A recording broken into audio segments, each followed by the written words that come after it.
Welcome, everyone, to the NewVision, OldWays podcast, a greatly ambitious journey of discovery where we can all learn to live better, mentally healthier, and more fulfilling lives. If you're just discovering us, feel free to go back and take the journey from the beginning. And if you're already a NewVision, OldWays fan, welcome back and enjoy season 6. And now, here is your host, Tony Marinaccio.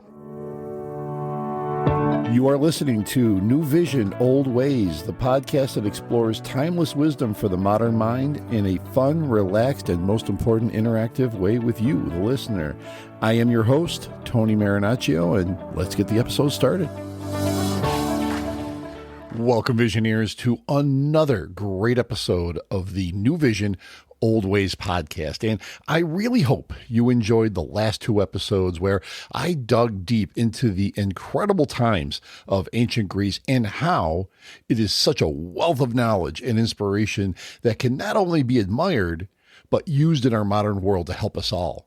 And it was a civilization that was way ahead of its time. And I did those episodes to show how we can utilize the good and also learn from the bad.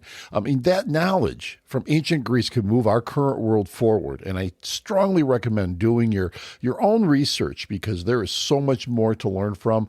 I only touched the surface of it all, and it is mind-blowing how much more there is to tap into. And Greece was not perfect by any means, but it was a critical time in human history, and we are still learning from it today. And the teachings of Socrates, Aristotle, and Plato and others are still very relevant. And we can look back to move forward. And that is exactly what those episodes were meant to do. So now, what do I have for you today? Well, I am sure many people, maybe even you, have squandered opportunities during your lifetime. And I know I have. We tend to look back and wonder, what if I took on that challenge instead of rejecting or ignoring it? And most people do not fail because they lack intelligence, opportunity, or talent. They fail because they lack direction, discipline, and the willingness to confront discomfort. And we live in a world overflowing with information, motivation, and advice, yet starving for structure and focus. And ancient wisdom and modern psychology can explain why we must grow and how great it will be when we do. But very few people ever stop to ask, what's my plan to actually do this? Daily, weekly, intentionally. That is what today's episode is all about. Not just challenging yourself philosophically, but living with a tactical framework that turns challenge into forward motion. So there is no better time than right now to not only accept the challenges that come to you, but act on them with intention. So let's get started with episode 61. Live to challenge yourself. We're emotional creatures. And we forget that because we live in a society that tries to value thought much more than emotion, because emotion is scary for us. Emotion can come really fast. And so some people try to avoid it at all costs. Other people are overwhelmed by it. My view is that emotional intelligence is a wonderful thing, but I much prefer emotional fitness. Intelligence is a capability. Fitness is a state of readiness. And what I do is I train myself to always be ready, and that makes you execute. And I think too many people settle for, I know this, as opposed to I'm doing this. And I try to train myself and others to be in that state of readiness all the time, because that's where life is really fulfilled at the highest level, I think. If you did not recognize that voice, it is, of course, Tony Robbins. And while he did not mention challenges in that clip specifically, the point he made of being ready to execute is where I firmly believe we can all easily not fulfill our destiny by failing to tackle the challenges that come our way because we just weren't ready for it. I believe that challenge is not optional in life. The only real choice is, do you choose your challenges or do you let life assign them to you unprepared? Ancient cultures understood this deeply. The Greeks believed that arete, or excellence, came from effort, discipline, and self-mastery. The Stoics trained themselves mentally for hardship before it arrived. Even spiritual traditions taught us fasting, silence, sacrifice, and restraint, not to punish, but to strengthen. But modern culture has flipped all of this on its head, and we are now taught discomfort is harmful. Meeting any form of resistance in our lives is oppression. and any real challenges should be removed. And this result we are seeing is that this isn't freedom. It's fragility. It's weak minds, emotional outbursts, and groupthink. A life without challenge doesn't become peaceful and easy. It becomes small and full of anxiety and depression because, deep down, we know we are heading nowhere fast. The real problem is this. We have so much comfort, but no meaning. And here's the paradox we rarely acknowledge. We are the most comfortable generation in history, but yet one of the most anxious, medicated, distracted, and directionalist people in history. And one of the most manipulated civilizations where groupthink, not individual wisdom, and character rules the day. You see, comfort without purpose produces emptiness. When life has no resistance, you stop building identity. You outsource responsibility. You lose respect for yourself. And eventually, people begin looking outward for meaning, for enemies, real or imagined, and false saviors. This is where we see social media, agenda media, and manufactured outrage rule the day. And remember, this is not just on the personal level, it's now societal. History shows us that civilizations decline not when they face hardships, but when they forget how to properly respond to it. In a number of past episodes, especially in episodes 8 and 22, I dug into neuroplasticity, the ability to actually change our brains, essentially meaning it rewires itself based on what we repeatedly do, good or bad. Modern neuroscience backs this up. So when you face a challenge head on, neural resilience strengthens, emotional regulation improves, and confidence becomes embodied. When you avoid challenge, fear circuits grow, avoidance becomes identity, anxiety and depression increase. This is why a growth mindset and cognitive reappraisal matter so much. Remember them from previous episodes? Here is the important point. In essence, the challenge itself does not change. Your interpretation of it does. The ancient Stoics called perception an alteration of the soul, the physical and moral transformation of the human mind through thoughts, judgments, and perceptions. We can view a situation any way we have trained our minds to view it. Modern psychology simply calls this reframing. And here is where people get stuck. They understand the philosophy, they agree with the ideas, they even feel inspired, but inspiration without structure fades fast. And this is the perfect moment to introduce a concept that bridges ancient wisdom and modern execution. And if this plan is executed with focus and determination, it makes facing a challenge more like an adventure than a fear-filled nightmare. I am talking about a tactical action plan, or TAP, T-A-P. A tactical action plan can easily be used for personal or business, but today we will focus mainly on the personal. So what is your personal TAP? A tactical action plan can look simple at first glance, but done properly, it is so very powerful. It really answers 4 fundamental questions. 1, what am I trying to become or build? 2, what challenges will it expose? 3, what actions will I take consistently? And 4, what outcomes am I working towards? The mistake that most people make is that they live reactively. A TAP forces you to live deliberately. A tactical action plan forces an individual to live deliberately because it removes the option of drifting. It turns vague intention into conscious choice and replaces reaction with responsibility. When you create a TAP, you are no longer asking life to shape you. You are deciding how you will engage it. Every action becomes aligned with a purpose. Every challenge is chosen rather than avoided. And every outcome becomes instant feedback instead of assuming just fate. Living deliberately means waking up every day knowing why you are doing what you are doing. And a TAP is the framework that makes that possible. A TAP simply gives form to what wisdom already taught us. So let's look at building a TAP step by step. And we can break this down in easy, practical steps. First, you need to define the arena, meaning you cannot challenge everything all at once. So pick a top priority in your life. This can be done by, and you veteran visioneers can probably guess how I can recommend to do this. Yes, you got it, by getting in touch with your inner self using techniques I have discussed in many previous episodes. Once you have settled on a priority, like personal growth, for instance, or a business career, health, creative work, or even relationships as examples, clarity in this area can beat ambition anytime.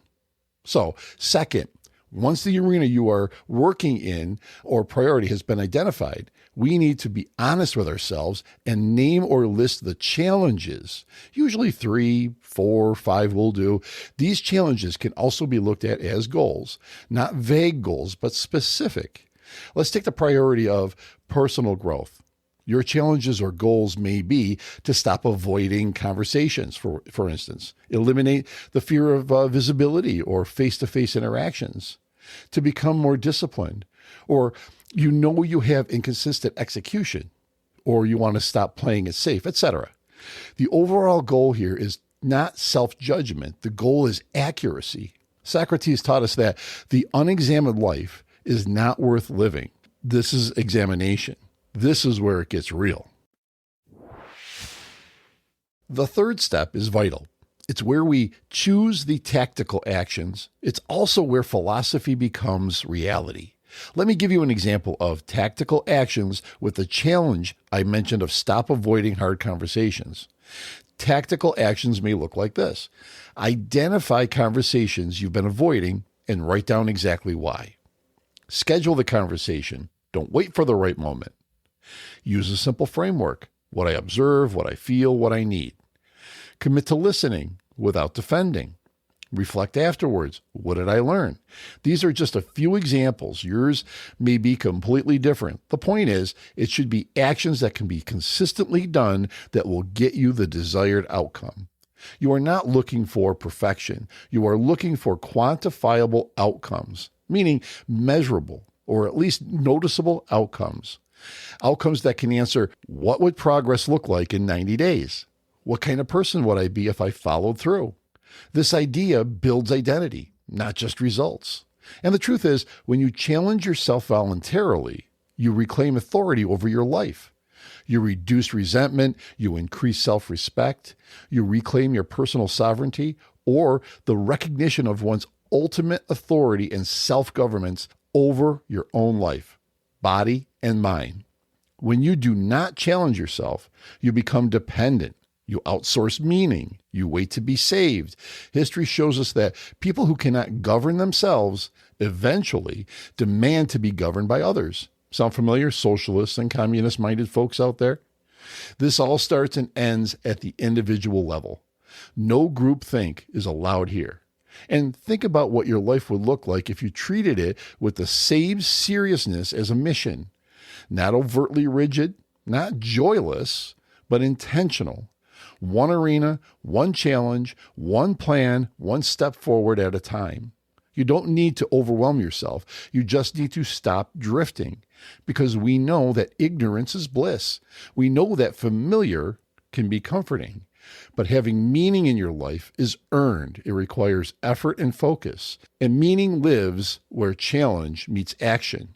And it is worthy to note that at this point, that a tactical action plan does not always create instant clarity, confidence, or success. Nothing does. But what it does create is the friction, the focus, the direction that we need to get our engines started and to start driving down the road, so to speak. When you start living deliberately, resistance will show up. Old habits will push back, and doubt can get loud. The part of you that preferred comfort and familiarity starts negotiating. This doesn't mean the tap isn't working. It means that it is. And this is so very important to understand. Growth always feels destabilizing before it feels empowering. This is known as the messy middle, and it's where identity is actually formed. And here is one more very important point. To make this process really work for you, your tap is never really done. In reality, the power of the tap is in the review, the adjustment, and the refinement as you go along. A personal or business tap is not something you write once and never revisit. It is a living document. As you grow, your challenges change. As your skills sharpen, the resistance you face moves. So reviewing your tap weekly or at least monthly isn't meant to be inconvenient or tedious. It's meant to give you the important feedback you need to stay on track. It keeps you honest, it keeps you aligned, and it keeps you disciplined. So write your tap, choose your challenges, act with intention, and you will notice your life grow in ways you may never have thought possible.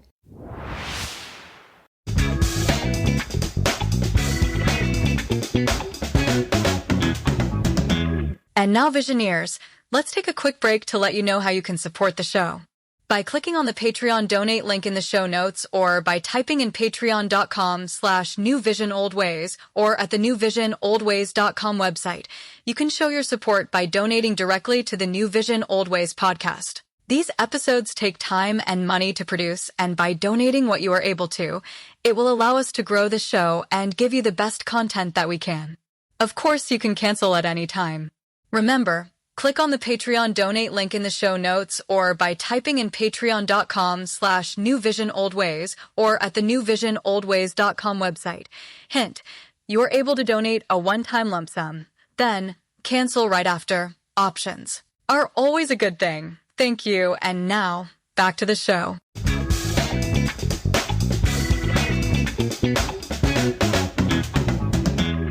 Okay, so you have your tactical action plan. You are meeting those challenges and goals with tactical actions, and you are seeing the desired outcomes come to a beautiful fruition. So what can you do with this newfound confidence, courage, and a brain that has been rewired the way you desired? Well, right here, I want to introduce another new concept to this podcast, and that is being a positive disruptor. Sometimes the ultimate challenge is having the courage to interrupt patterns that no longer serve you.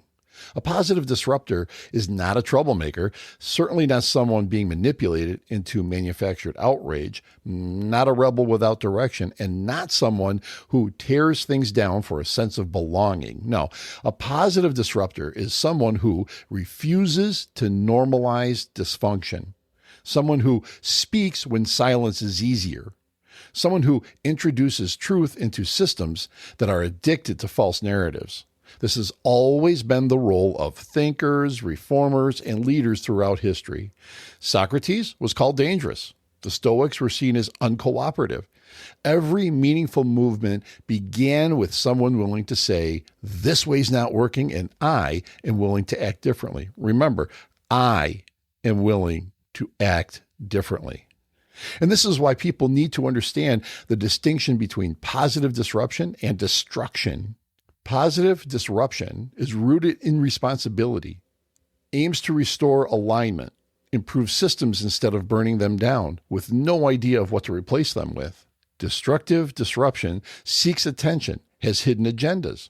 Just look to Minneapolis for that. It feeds egos and breaks without rebuilding. A tactical action plan helps keep disruption anchored. Without structure and truth, disruption becomes manufactured chaos. Without structure, it becomes a tool to sway attention away from the real issues like fraud and crime. Let's bring this back to individuals. In your personal life, disruption might look like ending cycles of avoidance, breaking inherited patterns of fear, or choosing discipline where indulgence is normalized. Sometimes the bravest act is refusing to live unconsciously. A personal tap gives you the backbone to say, this stops with me. That's not selfish. That's generational leadership. We could take this a step further and look at being a positive disruptor at work. In professional settings, being a positive disruptor is rare, but it's valuable. It might mean asking uncomfortable but necessary questions, or challenging inefficient or dishonest processes, or raising standards where mediocrity is rewarded.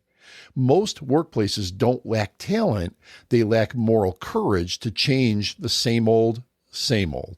Including a tap in your life and career gives you the clarity for what battles are worth fighting, where consistency matters more than popularity. It helps you to know when to speak and when to listen.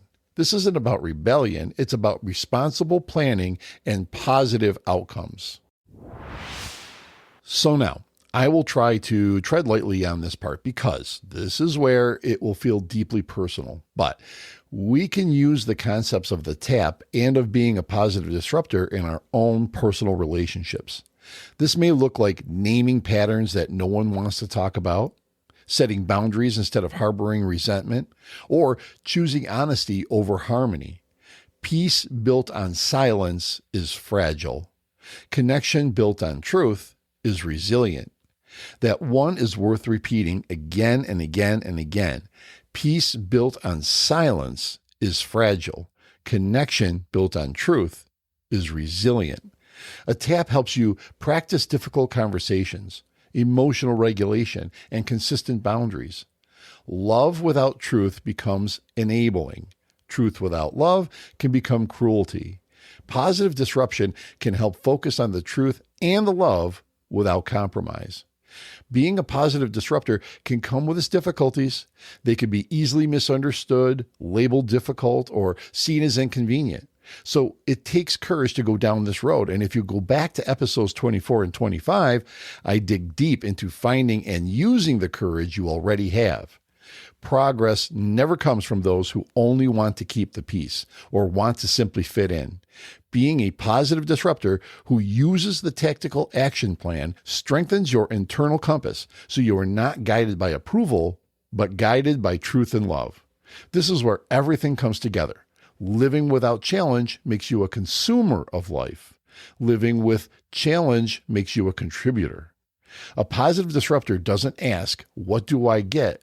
They ask, what do I bring? And that shift changes everything. Here is a passage from a book by Joseph Wynn called Don't Believe Everything You Think. It reads like this. Imagine your inspiration is a river and thinking is a dam. If a dam is built to block the river, it leads to the death of fish, the disappearance of wildlife, flooding, and the destruction of forests. Our overthinking creates a dam that blocks the river of inspiration within our minds, leading to self-doubt, self-sabotage, and anxiety. I read that passage to make it clear that a tactical action plan can help so many of us that do overthink and underdo. It relieves the mind from wasting energy on worrying and overthinking and helps us use that energy on the doing. We can all think the way we want, but until we act with intention, the desired outcomes will never manifest themselves. Give yourself a fighting chance by using a tool that is proven to work, a tool that can reclaim your life. Helps you to become the individual you know that is in there. Never let groupthink lead you down a bad path. Never let your anxiety and depression rule. Rewire your brain to tackle the day ahead with confidence and purpose. Be a productive member of society and you will not regret it. Over time, something amazing and powerful will begin to happen. You will stop asking, who should I be? And you will start realizing, this is who I am becoming. The tap doesn't force you into an identity, it reveals one. You become someone who acts instead of avoids, someone who speaks instead of staying silent to appease, and someone who can be trusted by others, and most importantly, by yourself. So make the decision today to start that tap, accomplish your goals, and be a positive disruptor. It's worth the effort. You woke up today for a reason. Use your gifts and let the world know who you really are. You can do it. Make that choice now and give it everything you've got.